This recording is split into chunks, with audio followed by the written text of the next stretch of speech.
Thank you, Lauren, Daphne, and everybody for joining us today. Um, I think some of the things in my bio might overlap with what you all do. I would guess that all of you are interested in creating a sustainable future. That's why you do what you do, a regenerative world. And with I want to begin with the visualization, as Oren said. Oren, maybe don't share the screen at this point. Yeah, I think that's a little bit better. Um, so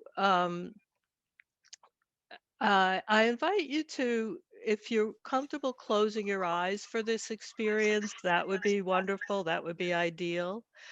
If you're not comfortable doing that, another way to experience this might be to grab a pencil and paper, pen and paper, and just doodle along with me as we go through this, whatever's your comfort level. Um, so relax into your chair wherever you are. Get yourself just comfy, work out the kinks, maybe move your body around a little bit and unhunch your shoulders and get your neck relaxed and feel the weight of your body in your chair or wherever you're seated or standing. I'm standing. Relax and breathe.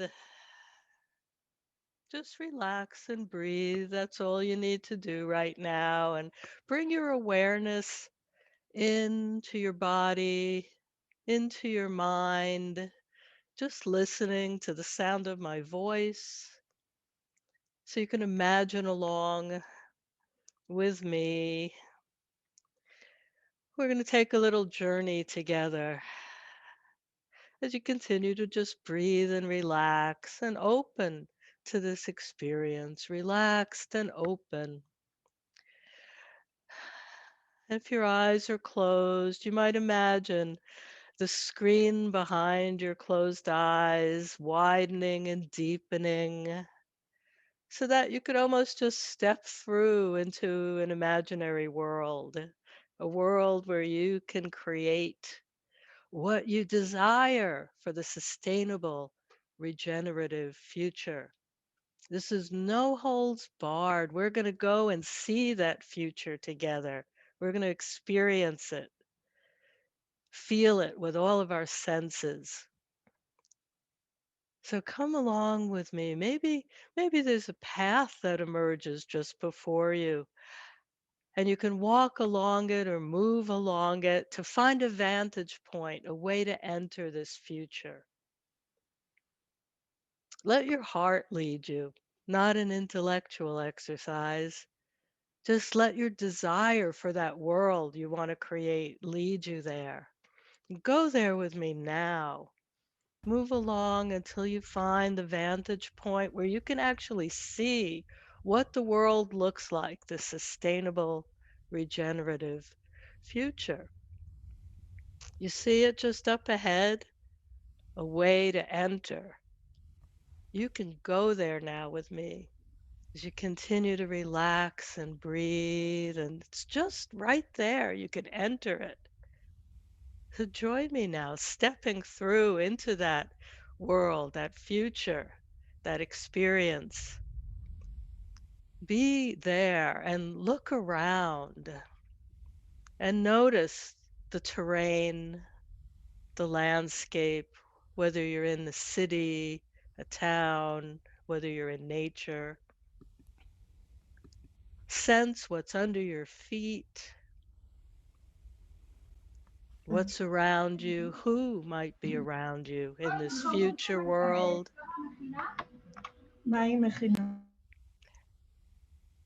As you continue to move around in this world, let's explore it together.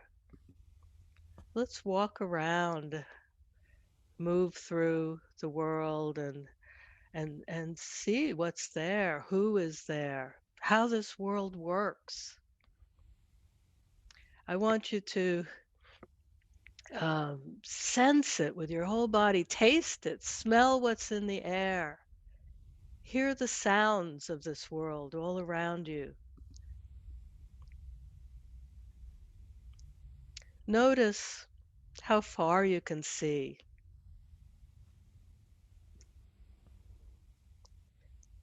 as you walk around. Notice if there's other people around, what they're doing. What are the activities of this sustainable future? Keep looking around and see, what do people do together to create their communities, to sustain the communities? What's work? What does work look like for people in this future that you want? I'm going to leave some long gaps between my talking so that you can make this experience real for yourselves. Imagine, what do people do for work, for play, for community? Explore. You're really there in this world, and it's your world. Anything is possible.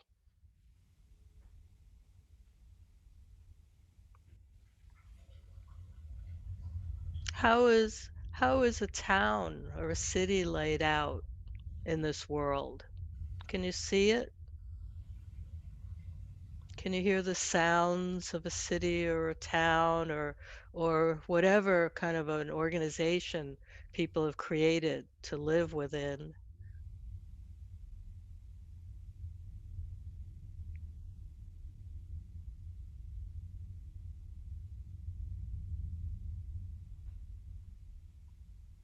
Where does their food come from? Who raises and grows the food and how?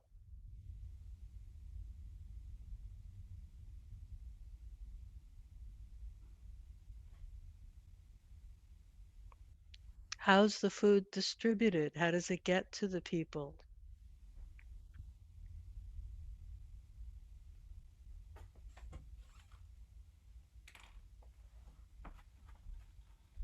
How do they cook and prepare their food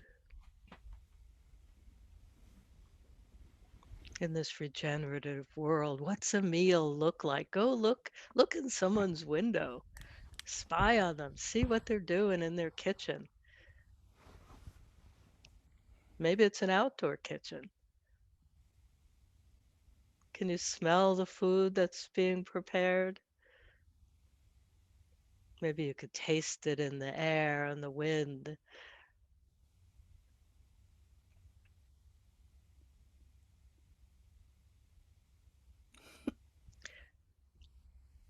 Where does energy come from in this future regenerative world?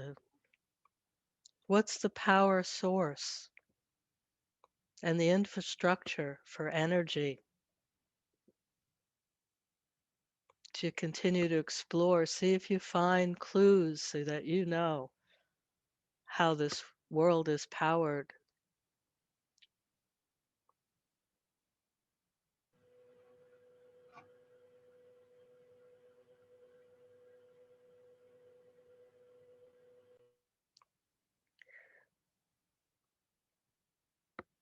If you focused more on cityscape, community, look around you and see the living world where it's evident here, the plants or trees. What's the sky look like here in this regenerative future that you want to create?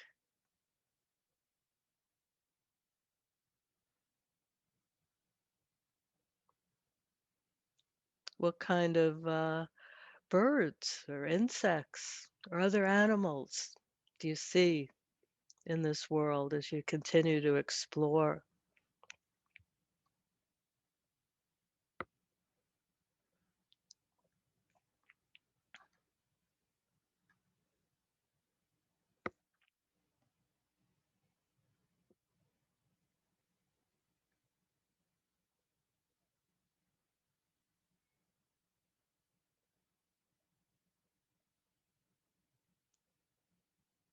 What do people do for fun in this future? How do they relax?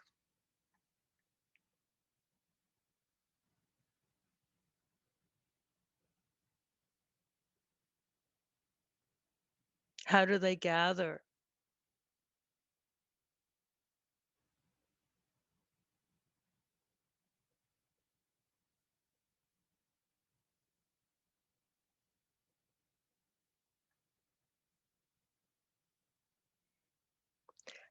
How do they create organization?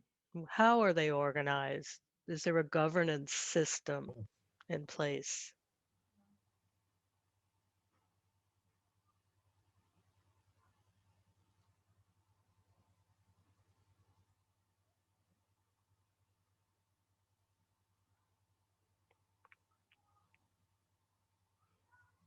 Just relax into this and let whatever comes to you be there as you move through this future that you want to create.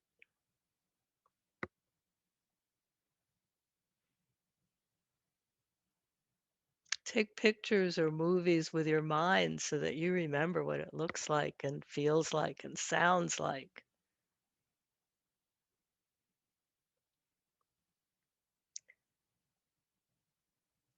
And as we're all visualizing, join me now in flying up so we can kind of get a bird's eye view, a wider view. Can you do that with me? Just relax into it and feel yourself rising up so that you could see a little bit farther than you've been seeing now. So you get a wider view, a more sense of the overall world, and just notice how it's all laid out and what you can see looking farther.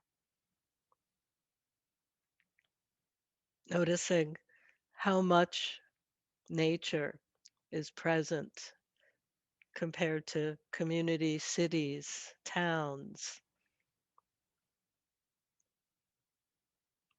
Notice the tapestry, the terrain of this regenerative future.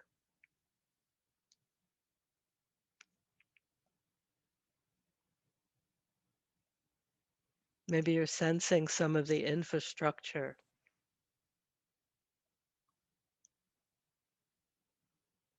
how communities connect with one another,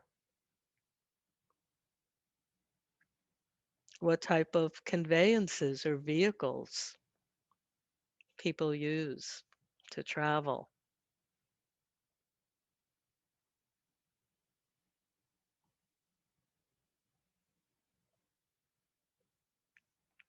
where the water sources are, where you see running water and bodies of water,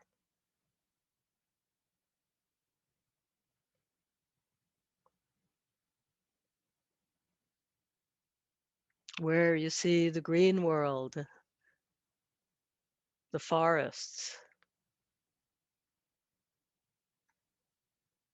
the deserts,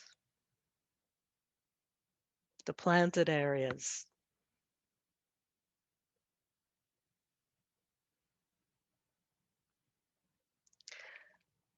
And in a moment, it's going to be time to come back. So take the final images in your mind.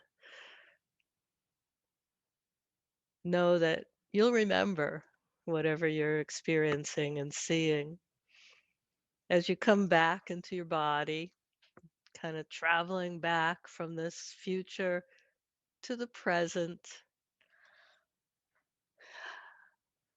As you let your breath out, come more fully back into your body. Know you could travel back there anytime you want. But come back to your body, to your rooms, to your homes, to your offices, wherever you are right now, and be back with us in Zoom land. Everybody back? Come on back.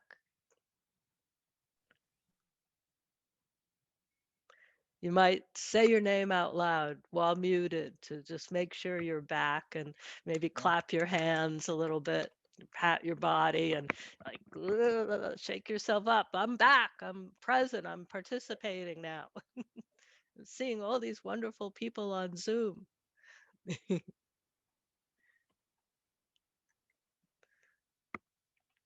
Oren, I'll turn it back over to you to uh, create a sharing. Brightflame, if you would like to facilitate this part, go ahead. Okay. So we're going to shortly go into breakouts for little sharings of what you experience. But in the meantime, are there any really potent things that you'd like to share with the whole group, knowing that you'll still have time to share with one another? And again, a whole group discussion later this morning or afternoon or evening in your time zone. Does anybody, if just unmute yourself if you have something of the experience of that future of what it was like to do this exercise that you feel drawn to share with the whole group. I have been seeing in my mind many colors and lights. I think it was beautiful, but I don't know what exactly I see. I saw.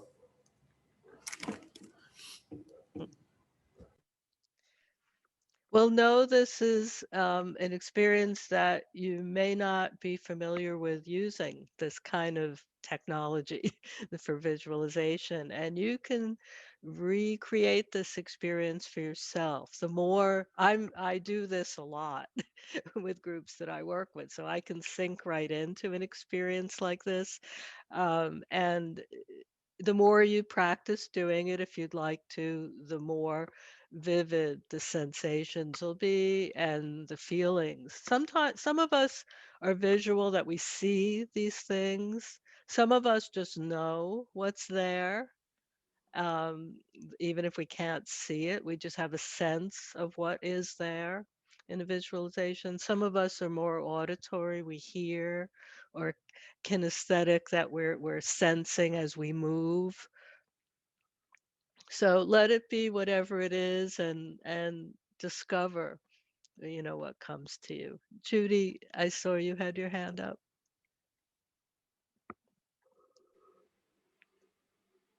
I had an image of many small villages scattered through all kinds of terrain. And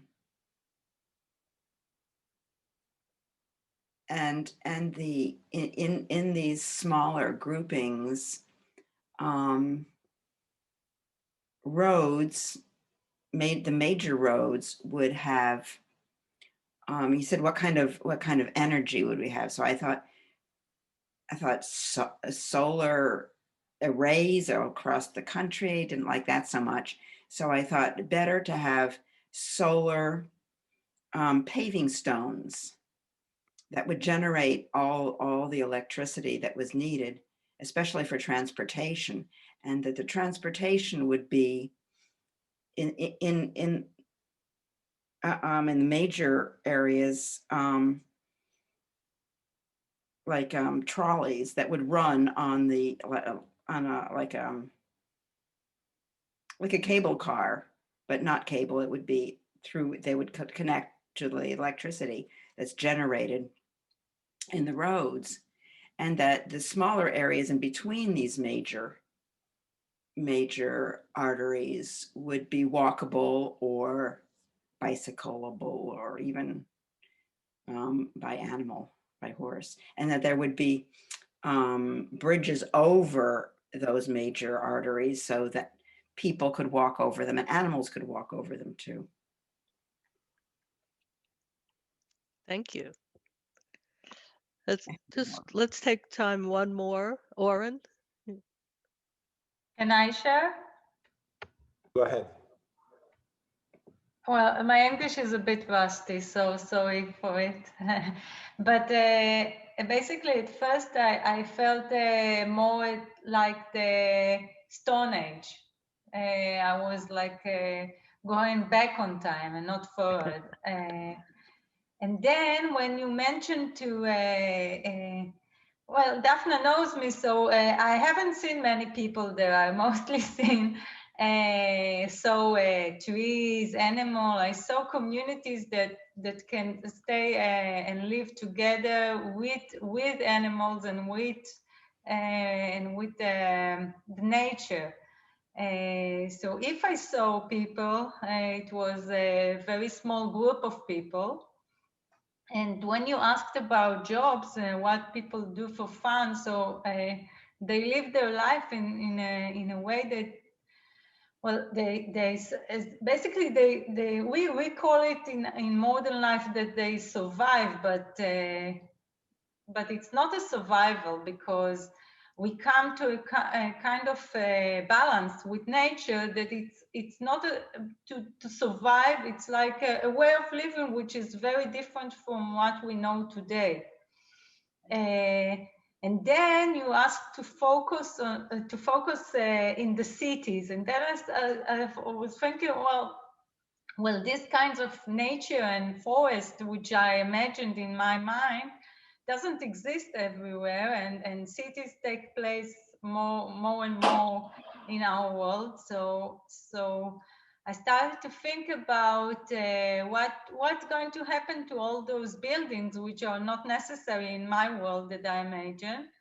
And then I was thinking about the roads and what we will do with all the roads. So I was thinking maybe the roads will become a canal, because we won't need any roads, because the cars won't be in use. And instead of cars, we will have a kind of a vehicle that we can use air to fly with it from one place to another. And the roads we can use it as a canals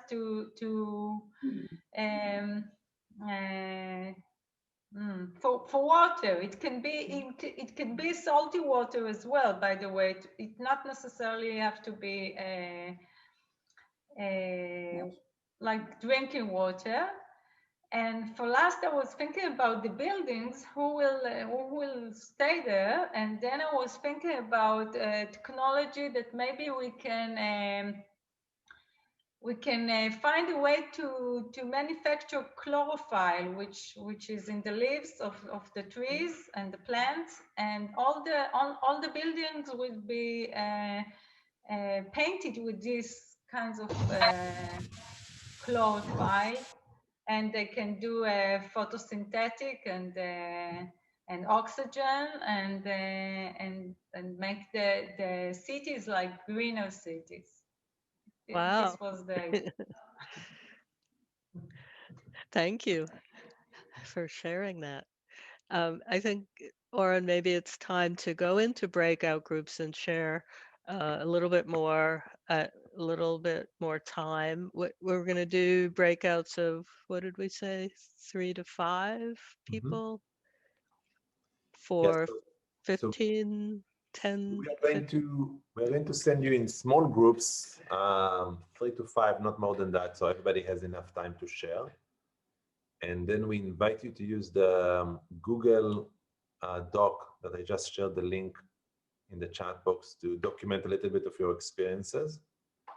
And then we'll come back and we'll hear from Brightflame about the cognitive science behind the exercise that we are doing. And we'll do some more discussion. So here we go.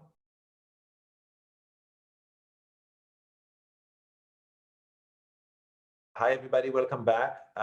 We gave you a little bit more than 15 minutes because I thought it was appropriate. Brightflame, I think everybody here is thankful for the opportunity to do this before the new year. We all find it very useful. So I'm going to give it back to you to discuss the next part of the workshop. Wonderful. Give me a second here to share my screen. And let's see, make sure that it's gonna give you the slideshow. Okay, and just tech transparency here for a minute. I'm going back and forth between my notes and the slideshow. I have to kind of click on both. So there'll be a slight transition at each step. So anyway, picture yourself reading a good book. You know the feeling of sinking into a story, tuning out the world, the point where you get lost in the story. When you're lost in a story, the same areas of your brain light up in functional MRI studies that they would light up if you were doing what the main character was actually doing, experiencing what they are experiencing. So that's why story really is world's first virtual reality, as Lisa Kron, the author of Wired for Story, says.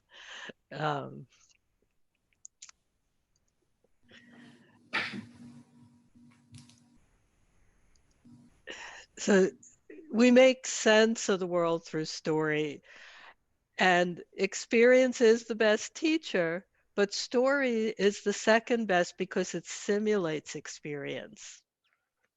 It's an embodied experience, and our brain is activated as a participant, not an observer. There's been many more studies in the past 2 decades in the growing field in cognitive science of narratology, the cognition of narrative.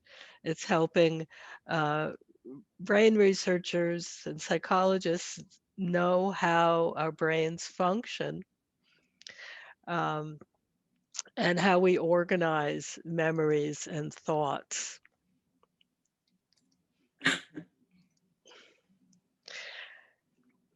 I'll let you read this quote if you can see it. The gist of it is that story is our decoder ring for reality, how we make sense of experience. It's our brain's language, how we store memories. We tell ourselves stories constantly. We have a running narrative of our experience, both at the conscious and the subconscious level. It is how we think in story. And it's the resting or neutral state of the brain that story is running, narrative is running all the time. And this is biological. We're hardwired for story. In fact, when we experience story, a surge of neurotransmitter dopamine and oxytocin are released in our brain. The same feel-good hormones that release during social interactions and pleasurable experiences. I'll leave it to you to know what pleasurable experiences might be that release these feel-good hormones. Let's see. I'm skipping over a few slides to get here.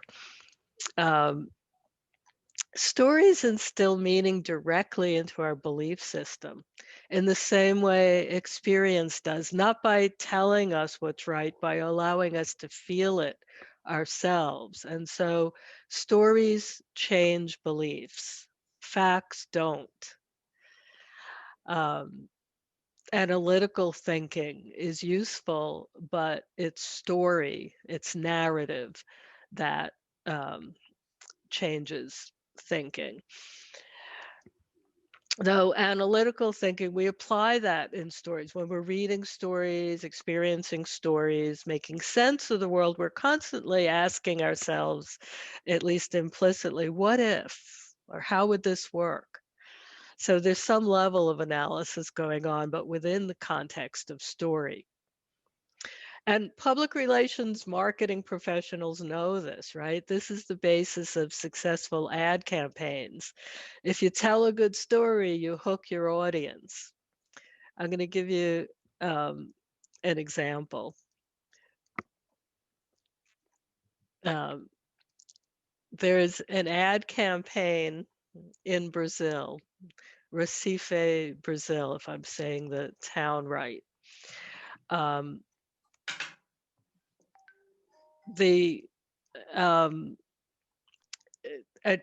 public relations firm was faced with the problem of getting more people to sign up to donate their organs when they die. But people in Brazil were not so keen on doing that, and there was a very low participation in organ donation, a high amount of people waiting for transplants. Well, one of the sports clubs in Brazil, a place where people are passionate about their football. And matter of fact, and this is a quote, the football team in Recife, Brazil is second to God and above family and work. The sports club began a campaign, The Immortal Fan. Think about that. They're asking people to become immortal fans, what that might look like in a campaign. So what they did was they had people who were waiting for transplants pledge that if you donate your corneas, your eyes will keep on watching this sports club. Your lungs will keep on breathing for this sports club.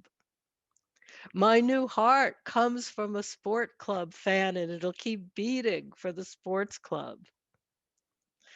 So this public relations firm told a story, engaged people at the feeling level, and it worked. In the campaign's first year, the transplant waiting list was reduced to 0 in Recife, Brazil, and the number of heart transplants in the region increased more than 4-fold.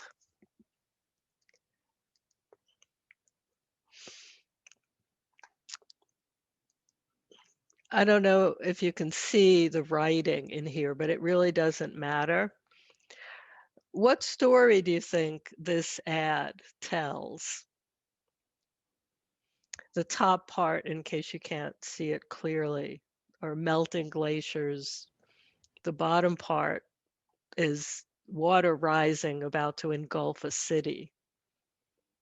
So just imagine and sense and feel what that evokes in you, what story is being told.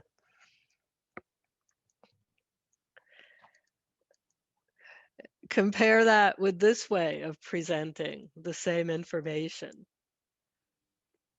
A bunch of facts about temperature increase. Which do you think is more effective? Which would grab you more?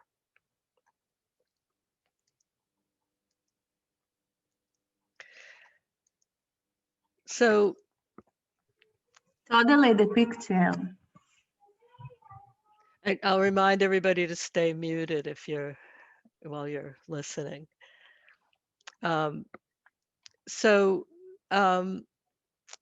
What these ad campaigns do and what we do when we tell story and create narrative is we reframe the message. We create a new frame that fits or can start to fit with different worldviews, because belief is embedded through our lives by the story and the narrative that we've learned and we've experienced from our earliest ages. And belief is really hard to shake. And the only way to shake beliefs and to kind of let new information enter, and a new way, perhaps a different way of seeing enter, is by creating a different frame for a story. And when you when you make visceral that story, you're framing, you're creating a better access points. So this is why I led the session off with a visualization. You each created a story in your mind about the future you want. I asked you as best you could to really flesh it out or tofu it out if you're vegetarian. um, I asked you to use your sense of smell and taste and hearing and your sense of motion and your vision, or just sensing, just getting a hit on what is there, even if you can't see it expressly. But um, that is how we create experiences and how story can help um, change thought patterns, change beliefs. So, story works in this way on yourself. When you create a story about the world that you are aiming for, you're creating that goal more viscerally, and it's helping you to story yourself there. It's helping you to create a new frame to know, hey, this is possible. I can sense it, I can see it.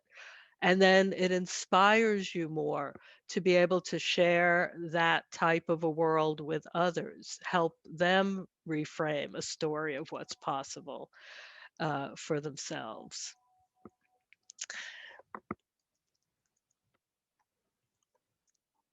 So to change the world, change the story. And that is literally true. I'm going to leave you with this final quote of, we're going to change the story for ourselves so that we know we can really create the future that we want to create. We believe it ourselves. But then also we want to help with outreach, dissemination, help others really know that this is possible. And emotion is the precursor to action. So in the long run, numbers numb, jargon jars, and nobody ever marched on Washington or other national capitals because of a pie chart. If you really want to connect with your audience, and remember that you are your own audience as well, give them what they're waiting for, what we're always waiting for. Tell them your stories.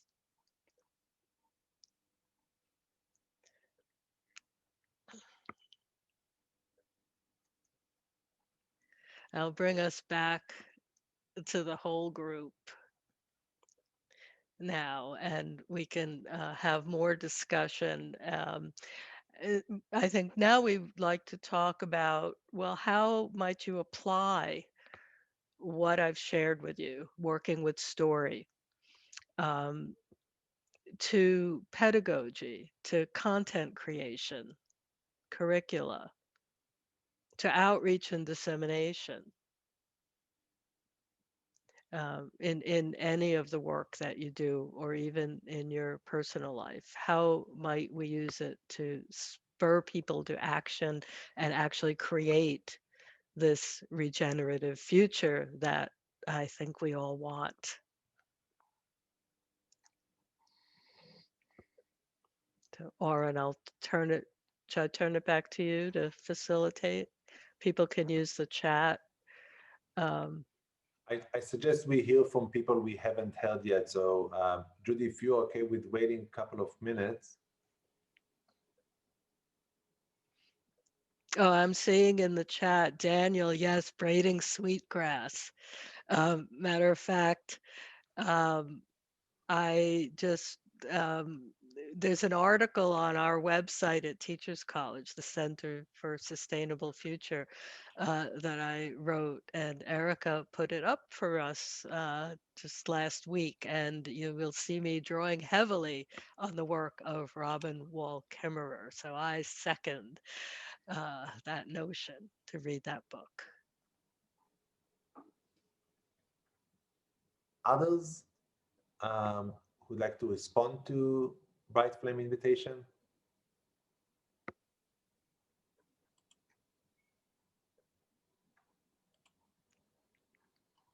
Okay. Judy, why don't you share? Go ahead. I just wanted to confirm that when I was growing up, my teacher read us children's novels, and they were so affirming and sweet, and they really set my beliefs. That's all I wanted to say. So I think all the teachers, I'm not a teacher, all the teachers have such a wonderful opportunity to create the reality that we want to see in the world. That's all.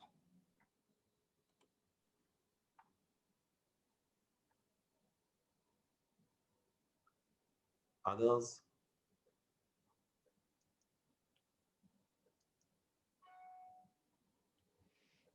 I think you can just unmute yourself and share.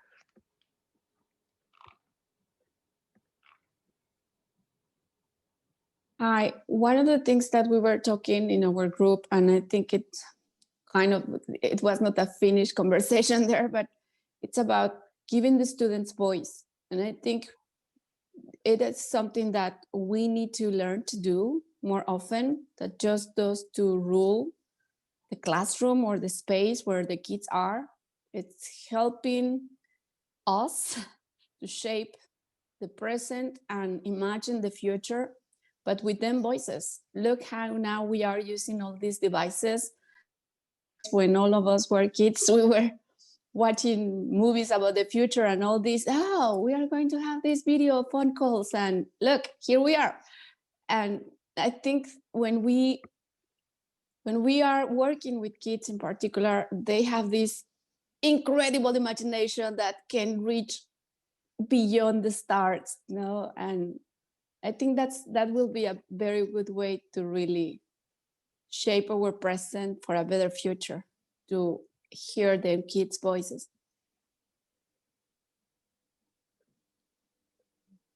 Thank you. I know one way to tell a good story is to start where the audience is. So having the kids come up with the stories right away, telling their own stories, they're starting where they are, and they're putting the breadcrumbs there to be able to imagine and to step off into what they can picture.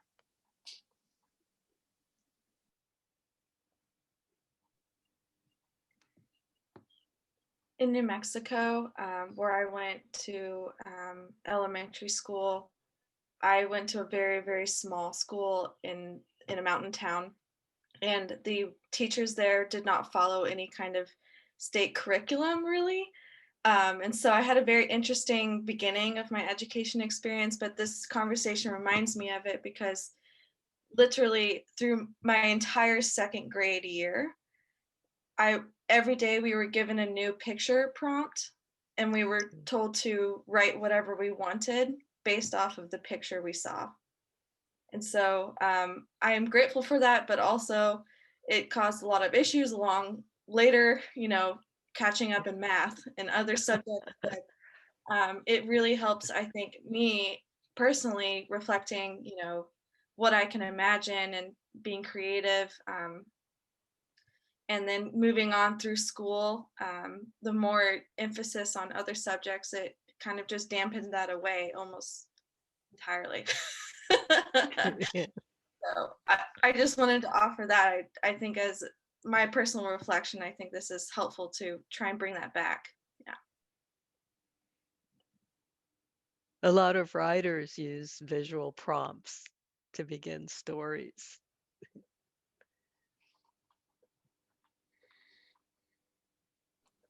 Brightflame, should we move to the visual board you wanted us to use to summarize the discussion, just in sake of time?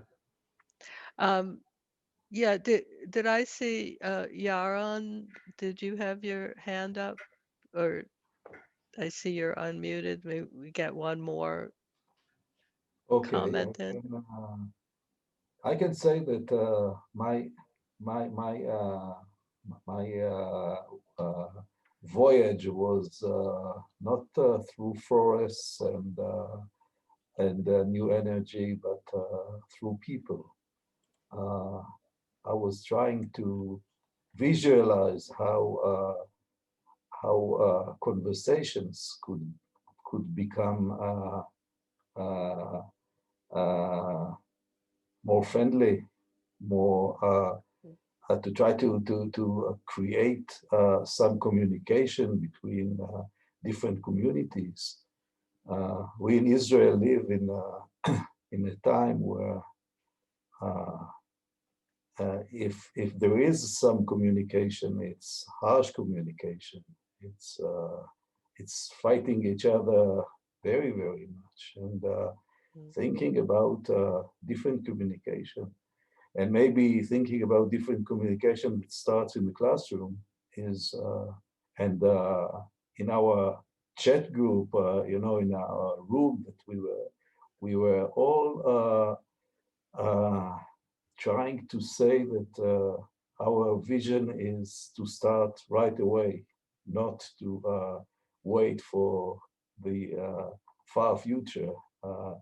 But we had very interesting ideas from Erica, from Daniel, about different ways of doing, but the doing should start now, not in the far future.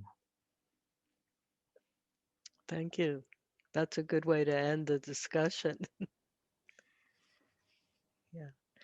Do we have time for one more? I see Daniel has his hand up. I just want to say that we should all just plant a nut tree this year. For next year, 2021, we should all one nut tree, any nut tree that you want, just one nut tree. They last for centuries and they're beautiful trees. Done.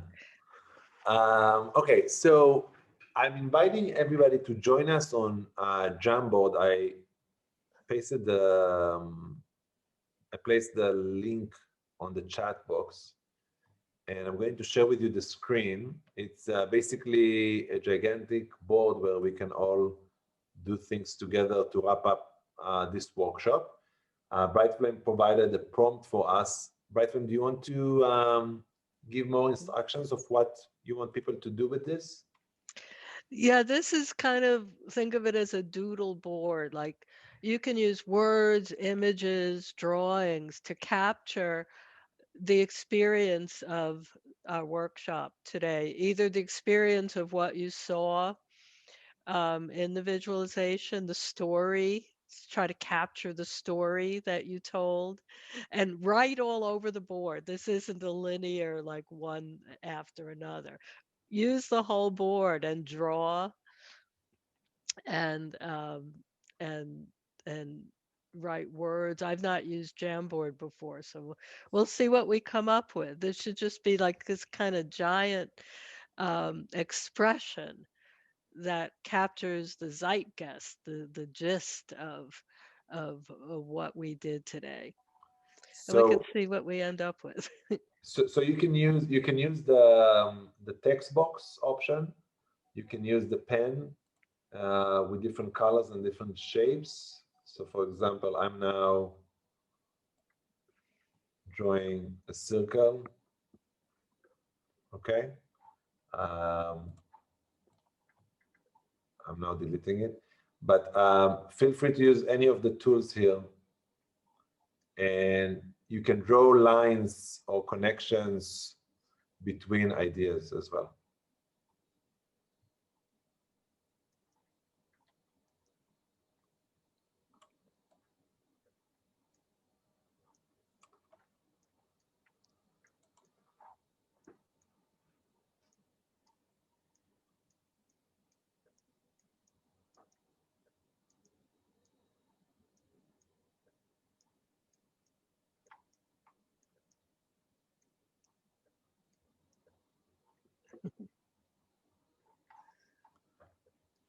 And thank you everybody for participating.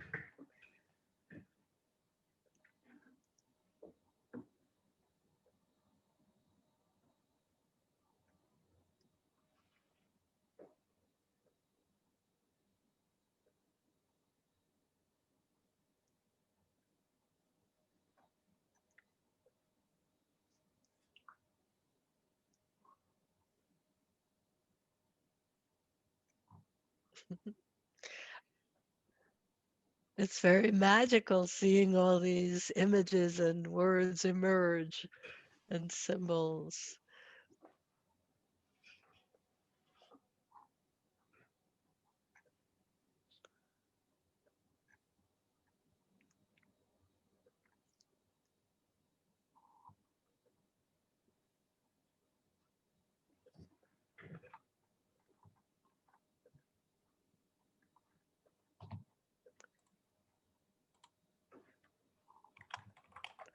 It's funny, I'm seeing there's a delay between my access directly to Jamboard and your shared screen.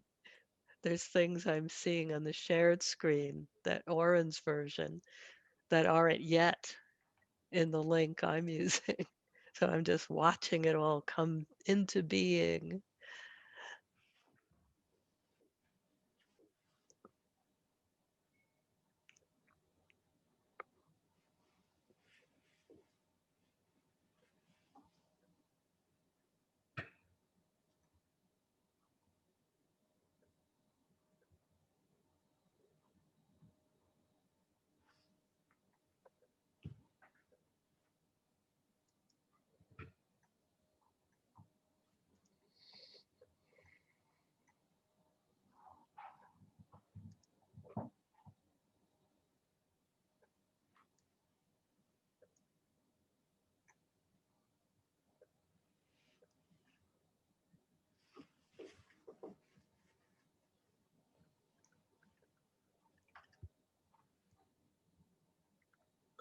At this point, we invite people to look at the screen and to share their thoughts on what they see here.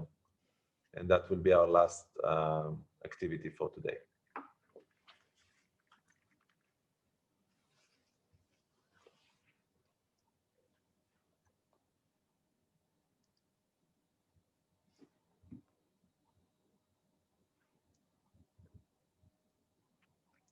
As you're looking at what we created, think about it this way, or imagine it this way. What story does this tell? If you were just coming across this in a classroom or an art gallery or on the street, what story is being told here?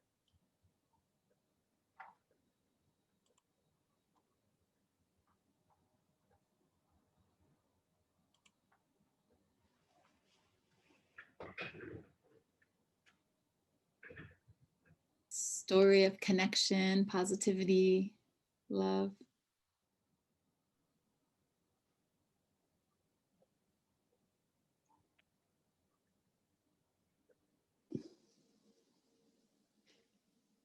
Yeah, what feeling do you get looking at this?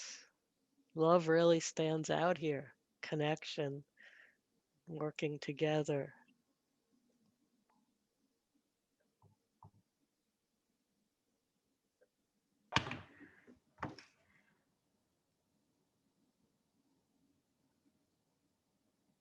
I'm glad we have the globe on here, the living world, the planet. You know, this image that they put, the Snow White, it remind me more of Sherazada. And she's, when you were saying about how important it is to say the story in order to reshape, to rewind what we want to say or do, I was thinking in Sherazada and how she was like,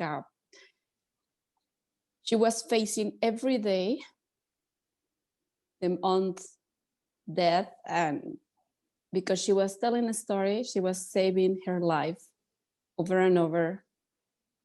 You know, it's interesting how we keep connecting the story and passing.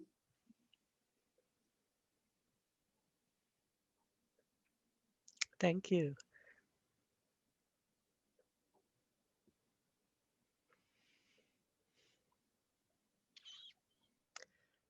I invite everyone to just take a breath and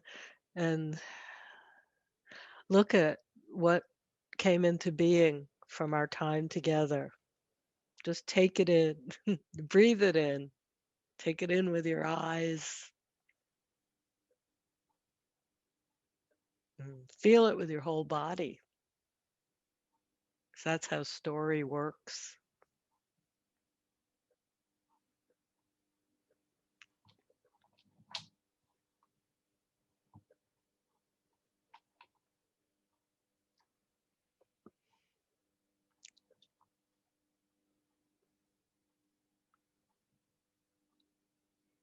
Oren, there's a way to save this, right? Yes, we are going to save it, and that will be on our website.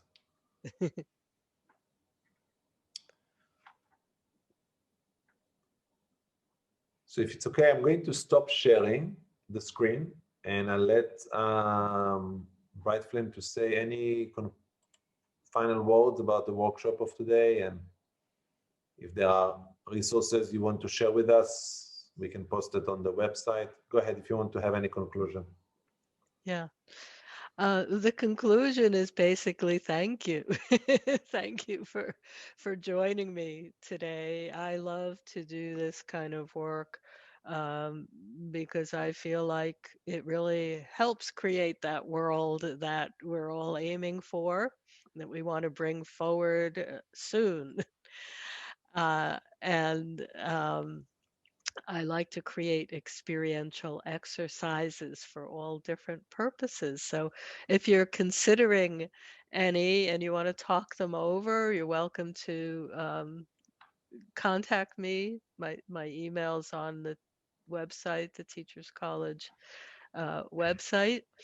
And I hope that you're able to incorporate some of what we worked with today into your work and your life. Great. Thank you so much, Brightflame, from everyone. Owen, I want to say something short. Sure. No, it's okay.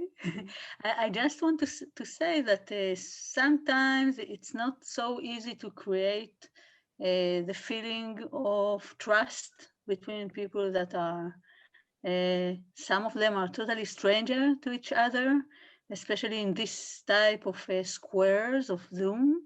And I think you created an amazing atmosphere that many people could join the journey that you take us. So thank you. It was very, very inspiring. Oh, you're very welcome.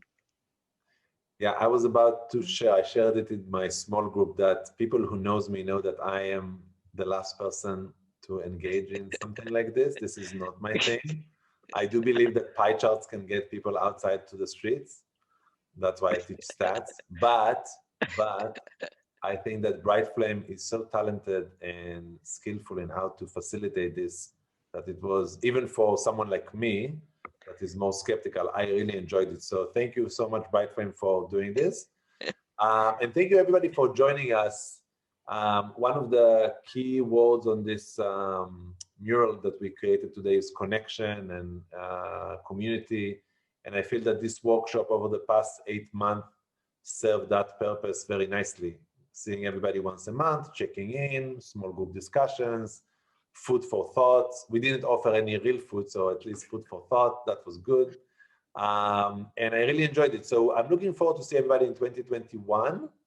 And we already secured another speaker for next year in our small group. So I'm looking forward to sharing with you the plan. So thank you, Daphna, for co-facilitating. This is wonderful. Happy holidays, everybody, and Happy New Year. Happy New Year and a better New Year. Yes. Ciao, everybody. Bye-bye. Thank you. Thank you. Thank you. Bye-bye.